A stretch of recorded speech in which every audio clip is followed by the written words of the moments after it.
find. So me as a single investor that doesn't have, a lot of time to get out there and do it, what's respective with working with real estate agents in terms of, I like to look a lot, so I don't necessarily want to, I'd love to say, hey, Cassie, I'm interested in this place, can you meet me there? Where does it become stepping on toes if, I just want to go see a property, and if I'm interested in it, then I'll be like, okay, Cassie, I just saw this place, I want to go see it, but there's an agent there that's showing it to me. Right. So how does that interact? Well, the best thing, just call me. Okay. I love looking at houses too. I wouldn't be in this business if I didn't love looking at houses. Because we just talked, had a meeting with Rico a couple weeks ago. We had lunch and everything. So I'm gonna set you up on, I'm gonna start looking for houses and fourplex and stuff in the area that you like. And, so what I'm gonna start doing is looking at all the new listings, because I know specifically where you wanna buy. And when I find something, I'm gonna start emailing it to you. And that's what I do with all my clients. And it's not too much to get me to go out and look at a property, because I like looking at properties. And the way that I do it, and most agents don't do it this way, but the way that I do it is the property comes to me, and if I think it's a good deal, or if I think someone could do something with it, then I will forward it on to you. A lot of agents just set up notifications to go directly to their client, and then your client is just like bombarded with all this stuff that they don't want. I'd say 90% of the agents do that, which is not good to do. So, and the first thing to do for a brand new investor, which some people here are not brand new investors, is to go ahead and get qualified. Even if you're not thinking about buying right now, just go ahead and talk to that mortgage person so that you know you have to have 20% down. Oh, something else I forgot about is a lot of mortgage companies will want you to have 6 months worth of reserves. So, that gets to be quite a bit of money when you're got 5 houses, or, you got 5 plexes and things like that. Because I have one client, he was buying single family houses because that's what he likes. And his reserves got pretty high that he just had to keep in his bank account. How long is a pre-qualification letter good for? Forever. Well, it just depends if you're going to. I guess if I go get pre-approved now, it's May. I don't find a property until August. I have to rerun credit and all that all over again. Well, what they do is they don't do a full hit. They do a short hit on it. But, if you're a first time buyer, you really do need to talk to a mortgage company just to make sure that, I've told you everything he's going to tell you now. So, you don't really have to go do it right now. But, people need to know that they need to put 20% down. Right. That you need to have 6 months worth of reserves. Those are the things that people who don't go talk to a mortgage person, they don't know that they have to have. And not all mortgage places will want you to have 6 months worth of reserves, but most of them will. When you say 6 months worth of reserves, that's on your living income or on expenses your just for the payment. property? Just your payment, your mortgage payment. Okay. So if your mortgage payment is $500,000, they want you to have $6,000. Okay. And that's only when you get like a new loan or something like that. You don't have to leave it there forever and ever and ever. It's just, but if you're gonna keep buying, you sort of need to have that money there so that when you get ready to finance, you got it there. You don't have to pull it from other places on that part. So, and people say that rental property is risky. It's not, it's less risky than stock market, but it's about the same risk as a savings account, but you do get a lot more returns off of an investment property than your savings account. Because it's going to be my retirement. My investment property is going to be my retirement. Because I don't plan on working till I'm 100. So. Okay. Mr. excuse me, can I get on that list too? I got some buyers looking for a little bit of commercial, a little bit of buying homes, a little bit of flips. I'll see if I can get on that email, please. Okay, you got buyers looking for it? Mhm. Well, you've got access to the MLS. All right, but you find, That's know what I'm people looking for, but in yeah, our market, right? you're in here learning, I'm looking for my buyers. You get on that MLS and you go find your own buyers, their properties. No, go ahead. I was trying to think of my other question. Okay. Okay. For your first 1 to 3, what are some things that you wish, like now, going back, that you wish you knew then that you know now? I would say go slowly, buy one, and get used to having one property. So, like I said, you don't want to go buy 5 at one time, because this might not be the thing for you to do. Not everyone's made out to be a landlord. Work your numbers, make sure that you know what your taxes, your insurance, call your insurance guy, know what your payment's gonna be. Make sure that you are making that dollar out of it. And then just be aware of what your plan is and how many years you have to invest. Because real estate is a long-term investment. It's a 10-year investment.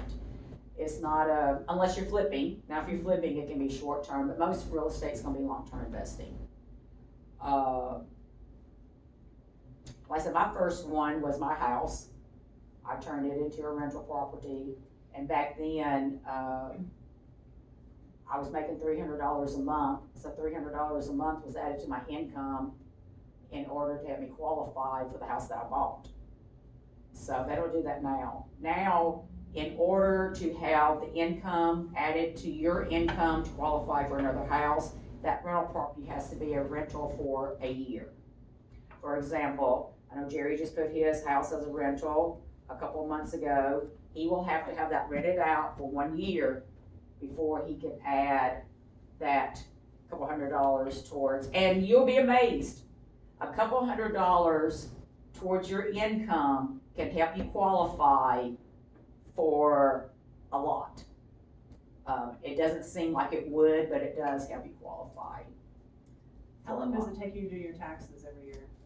I pay someone to do my taxes every year. Right, but you gotta get all your information and stuff. But for instance, the self-management to qualify it as coming Right. towards your net assets. Right. Do you have to have a time allocation? Like you show that a percentage of your time, does that have to be documented? It does, but if you're managing yourself, you're doing most of the time over there, so that's easy to manage and everything. Well, you qualify as a realtor, right? So Right. Yeah. Right. I'm just wondering, that's our big thing is figuring out what it will look like, in the circumference of what we need to, because I'm the financial person, so I'm Well, unless you're gonna have a huge loss, it doesn't really matter. yeah. And even if you're not a professional realtor and you're not spending that much time in it, if you do have a large loss, you might not can take it all at 1 year, but you can carry that over and just have it year after year after year after year. What makes it good with me is that I normally have $20,000 loss, because you can have a few more expenses. They go and clean the AC at Hinky, they're gonna drive on over to my house and clean my AC too, so that's the benefits of owning real estate property. Yeah, definitely. So, and I used to do my own taxes, and I also suggest this for you too. If you're going to get into investment property, go take an HR block course. They're not that expensive. They give them every year. They have people in there who are wanting to do taxes. They got people in there that just want to do their own taxes, and people just want to know about taxes, period. When I got into investment property and got into real estate, I took an HR block. I did taxes for about 2 or 3 years, because that helped me in my career, because you make quite a bit of money there. But I learned. So now I can educate, I can ask my CPA questions. and I can be educated. So I do suggest, taking a tax course to learn all the different expenses and things. So Cassie, do you recommend hiring a management company if you just kind of don't want to deal with it? Or, I know you probably Yes. self-manage everything, but Well, what do you and think of that? yes, if you don't wanna manage it, you can hire a property manager, but no one's gonna manage it better than you. No one's gonna take care of it better than you. And, there's just not really that many good management companies in Little Rock. I really wouldn't recommend any of them. And it doesn't take that long to do it. It really doesn't. My experience has been that the first 2 years were kind of rougher until you get an idea for managing through your tenants, learning your systems. Once you spend a couple of years doing that, it becomes much easier. That was my experience with it. So, Right. whereas Right lease yeah, and all that stuff. when I first went into it, I was like, yeah, I'm gonna get a property manager. But I'm glad that I spent at least a few years managing it. That way, whenever you do, if you decide that you wanna approach a property manager, you kinda know what they're going through and you know if they're being honest with what they're doing or if they're Right. slacking off. Because I may not want to stay here, that's why I may move at some point. Right. Out of the city, out of the town, out of the state. Well, then that's when you hire the property Then you manager got if you're to. not gonna be here. Yeah. But, you know, a property manager is not going to go and find a reasonably priced heat and air guy. Right. They've got their list and they're just gonna use their list. They don't care what it costs, on that part. So, and I just find that they charge a lot for repairs, for get ready. It's just, and I like to know my tenants. I like to know who's living in my houses. And a lot of times I don't even do like credit checks because if you tell someone you're gonna do a credit check, they're gonna be honest with you. Well, this happened. There's just a lot of things that happen to people. I like to meet them. I want to see you. I want to get a good vibe from you. Do we get along together? You know, you just want to feel the person out. So, and if it is your first time property and you buy through me, I will nurse you through that first. I just had a friend buy a duplex from me. A friend of mine rented the backside and, I just threw it on the MLS, threw it on Zillow, and I found her a tenant for the front side. So now she can take it over. I gave her a list of all my vendors, my AC, my electrician, my handyman, all my little contacts and things like that. So, hopefully she can take it, but now she can always pick up the phone and call me too, if she has any questions. So. If you have a house that you plan on keeping for the long term and you have a renter in it, would you suggest like refining it after a few years or so? It depends on what it is. I mean, if you have a great interest rate on it, no. Anything that you buy right now, you're not gonna get a better interest rate, so you just want to, and that's the reason why you wanna buy something fourplex and less, is to lock in for that 30-year mortgage and for that interest rate. Now, if you want to though, you can always make one payment extra a year and have it go from a 30 to 18 year. Because the goal is to eventually get it paid off, so then you have all the income coming in once you're ready to retire. Now, anything like over fourplex, fiveplex and more, yeah, you have to refinance those on a regular basis. So, and there's other things to invest in besides houses.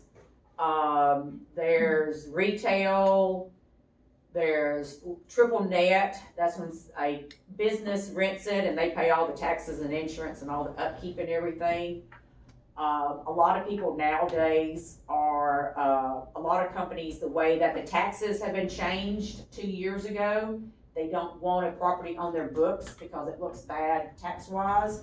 So a lot of companies now are selling their properties and then doing a 10 to 15 year lease back. We've seen that quite a bit. just because of the way the taxes are being, and let me touch on this real quick, we got about 5 minutes. Another way to create wealth in real estate is to, I don't think this is gonna go away, a 1031 tax exchange. People think that's for big properties only, but it's not. What that is you buy a property, you have it as a rental, you sell that property, you use a third party to hold all that money because you can't touch it, and you buy a bigger property without paying any taxes on that property. So what you're doing is, I buy this house for $100,000, 5 years, I sell it for $125,000. I take that $25,000, or I take it all, and I put it into another property. I don't have to pay taxes on this $25,000 that I just made because I put it directly into another property. That's the way people go from a small house to a bigger property to a bigger property. And the thought behind it, and they might do away with this too, if Biden has his way, but the thought behind it is that by the time you get to be 65, 70, one, you'll be in less of a tax bracket. So if you sell at that point, your taxes are gonna be less than if you sold when you're working. And then another thing to think about it is that some people just never sell. They hold, then when they pass away, they give it to their children. And as of right now, as we are speaking, when they inherit that property, their basis is where they inherited at, not where their parents bought it from. So their parents paid $100,000 for it. When their parents die, it's worth $200,000. They don't pay taxes on that $100,000 because their basis is what they inherited it at, and that's at the $200,000. They're trying to do away with that, but we'll see. How long can a property sit with the third party before you buy it? Oh, you got 45 days. 45 days. Yes. Yes. Well, you have let me take that back. You have 180 days to close on something. You have 45 days to name some properties to buy. We get complicated with that. We need to sit down and have a long discussion on the 1031 tax exchanges. But they're great vehicle to use to go to a bigger property. Yes. What do you think about like the retail and can you give me like a few examples of the, like some businesses that run like the triple net lease, or just, what is your experience? I mean, how do you think like the cash fund and all of that is ran like on retail shopping centers and just shopping centers in general? Right. It's run the same way as on multifamily, on residential. I mean, you got your income and expenses and your profit and loss, and you just go from there. So, and most of the like Dollar Generals, those are triple nets. Most of them are, some of them are. I saw one in Pine Bluff, it was not a triple net, it was a single net. But, like Advanced Autos, AutoZones, a lot of those. And what he's talking about on a triple net is that the landlord pays nothing. The tenant pays the taxes, pays the insurance, pays all improvements, and pays the mortgage. So the owner has no expenses whatsoever. So a lot of those are the chains, stores out there right now. How do you connect with like investors on that level, like that's in that kind of commercial side? You just Network? Yeah, network. Yeah. That's what it all is. Well, I want to thank y'all for coming. I said from 5:30 to 6:30. We're ending right on time. And